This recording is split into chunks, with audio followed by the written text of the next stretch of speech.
Bom, eu quero começar esse tema do dia hoje compartilhando com vocês a minha absoluta, a minha total perplexidade com a tragédia humana e política que aconteceu sábado em Foz do Iguaçu.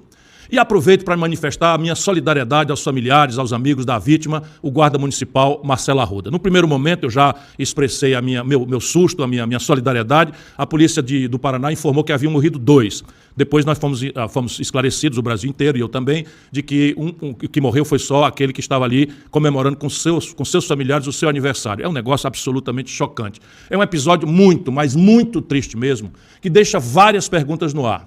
Por exemplo, como é que é possível uma festa de aniversário se transformar no cenário de um crime tão brutal, motivado por diferenças ideológicas?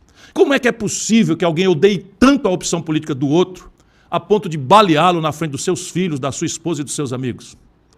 Pois bem, eu não tenho a menor dúvida de que parte das respostas atende pelo nome e sobrenome de Jair Messias Bolsonaro. Um presidente que faz apologia das armas e da violência, até mesmo quando está ao lado de crianças.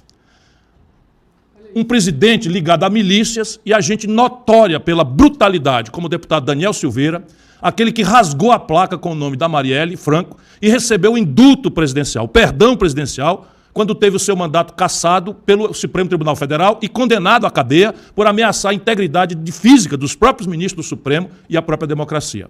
Um presidente que, durante a campanha, empunhou um tripé como se fosse uma metralhadora e pregou o extermínio de seus adversários, coisa que agora ele nega, alegando que falou em sentido figurado. Solta aí o vídeo, diretor.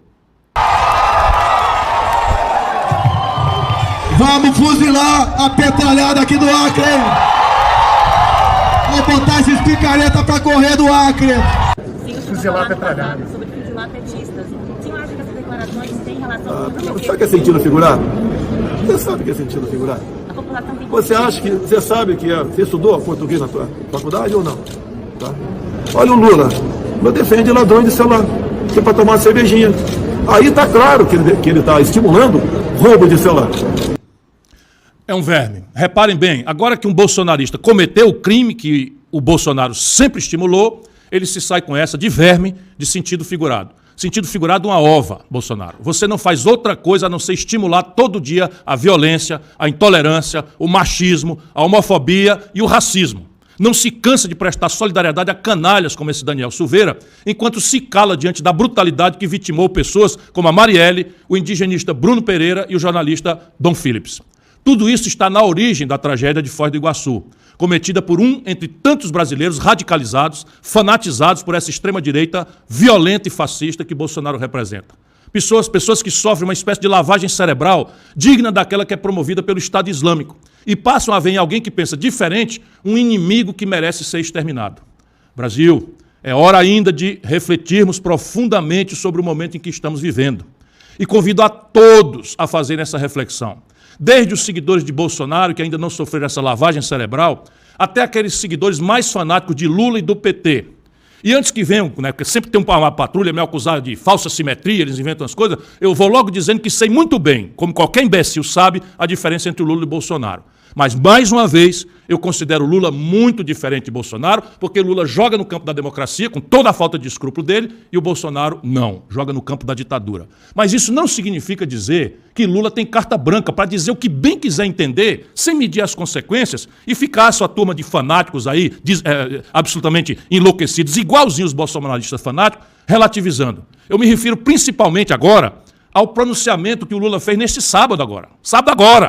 Véspera da morte do crime lá de Foz do Iguaçu, o Lula fez uma declaração absolutamente chocante em Diadema, poucas horas, volto a dizer, antes da tragédia de Foz do Iguaçu. Solta o vídeo, diretor. E aqui tem um companheiro que eu vi ele, que não sei se ele está, o companheiro Maninho.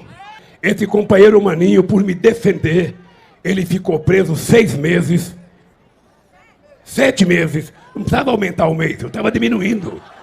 Ficou preso 7 meses, porque resolveu não permitir que um cara ficasse me xingando na porta do Instituto. A Polícia Civil de São Paulo indiciou o ex-vereador Maninho do PT por lesão corporal dolosa. Semana passada, Maninho do PT feriu gravemente o empresário em frente ao Instituto Lula.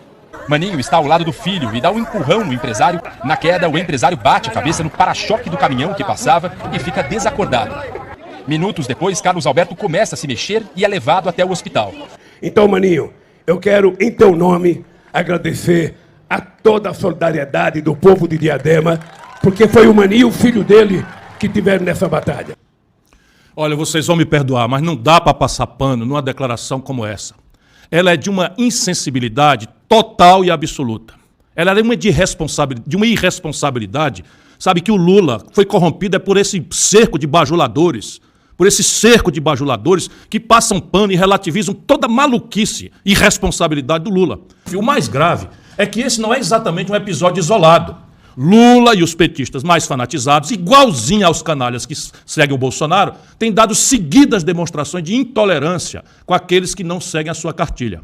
Perguntem para a Luísa Helena o que ela já sofreu e ainda sofre por criticar o Lula.